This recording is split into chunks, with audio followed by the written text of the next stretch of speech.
Hey everyone, Starbucks reported first quarter 2023 earnings, and after those results came out, Starbucks stock is down 8.6% on the day following the earnings release. So, what came out in the earnings that brought the stock down? I'm going to answer that question in this video by reviewing the earnings results, but also if you've known, Starbucks is one of my top 23 stocks to buy in 2023. I gave that recommendation in January. So in this video, I will update that recommendation and tell you if Starbucks is still one of my top stocks to buy in 2023. So let's begin. Of course, I mentioned already that the stock is down 8.68% on the day following the earnings release.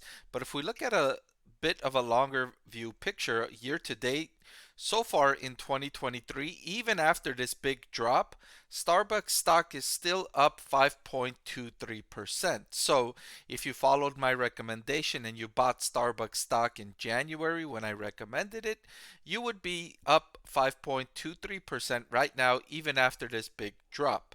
So let's go through the earnings results right now. Total net revenue for Starbucks in the quarter that ended on April 3rd increased by 14% to $8.7 billion. Very good on the top line.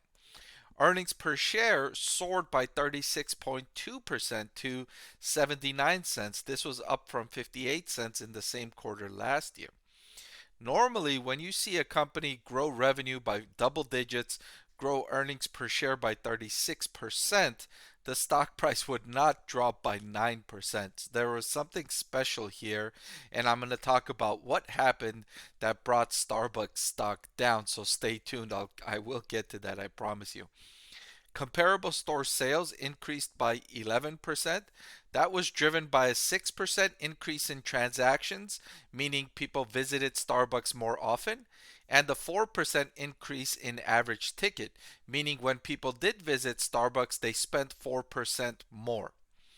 In North America, the comparable store sales increased by 12%. Notably, the comparable store sales in China increased by 3%. This was the first time in several quarters that the China comparable store sales increased. Now remember, China's economic reopening really only started in January, so it's just getting momentum right now, and that's going to be a tailwind for Starbucks for the rest of this year and beyond. Now, comparable store sales means sales at Starbucks locations that have been open for at least 12 months. So this doesn't include new stores that were opened during that time, right? So it just measures the increase in demand in sales from stores that were open, comparing it to the same time the year before. So it's just measuring how much more revenue Starbucks is generating from its existing locations. And then when you add new locations onto that, that's just incremental revenue that's coming online. So speaking of that, Starbucks opened 464 net new locations in Q1 for a total of 36,634 stores. The pace of growth should increase somewhat for the rest of this year because with China's economy reopening, it makes it easier for Starbucks to add new stores in that region. And the international segment is where Starbucks is adding the majority of its new locations.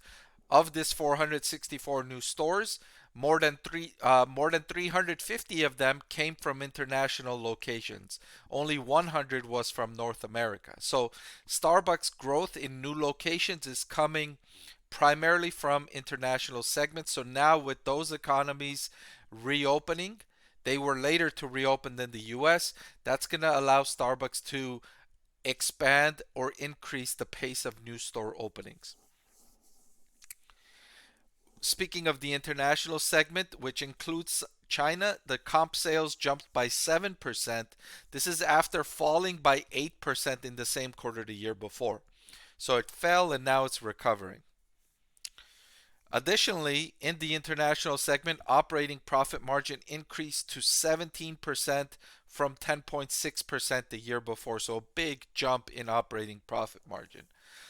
So up until this point, everything we saw here was really good news for Starbucks stock. Everything, um, comp sales rising, new stores opening, earnings per share rising, operating profit margin increasing, consumers visiting locations more often, spending more every time they visit.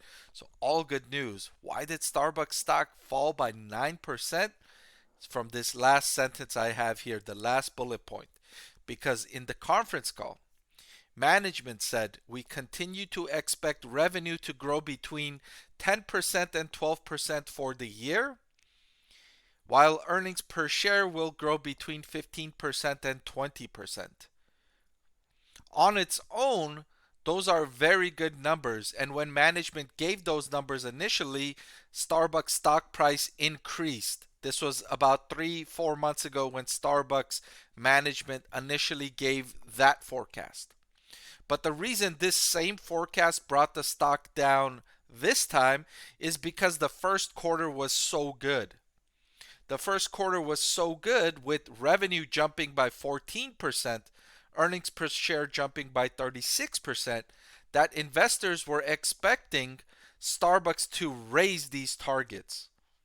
Because by not raising the targets, what Starbucks is saying is that the second, third, and fourth quarter are not going to be very good. That has to be the case, right? If earnings per share increased by 36% in Q1, and you're telling me that for the year, earnings per share are only going to grow by 15 to 20%, that means the rest of the year, in the 3 quarters, it has to average way below 36% growth in order to bring that average down to between 15 and 20%. Do you get that? The average for the next 3 quarters has to be way below what it was in the first quarter for Starbucks to end the year with these targets. And so you can understand why the stock price fell by 9%, because investors are taking that as, okay, you're telling me that the rest of the year doesn't look so good. And in my opinion, I think management is being extra conservative by not raising this target.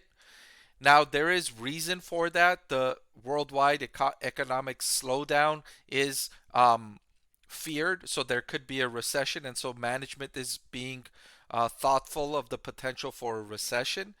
Um, but they also have the tailwind from the economy in China reopening, so that will sort of offset that, and the pent up demand for people to just get out of the house can kind of offset the fears of the recession. So, in my opinion, I think management is being a little conservative by not raising these targets. I would not be surprised. I would not be surprised if after the end of the second quarter, management raises these targets. If the second quarter is okay, I would not be surprised if management raises these targets at the end of the second quarter. I think they were just being extra safe here, being conservative. So to answer the question, is Starbucks still one of my top 23 stocks to buy in 2023? The answer is yes. I still like Starbucks stock very much here, and I view this 9% decrease as a buying opportunity. If you didn't buy the stock in January when I recommended it, this is another opportunity you have to jump into Starbucks stock. All right, that's all I've got for this video. Thank you so much for watching. If you like what you heard, please go ahead and subscribe. I want to thank the Motley Fool for sponsoring this video. Visit fool.com/Parkev for the 10 best stocks to buy now.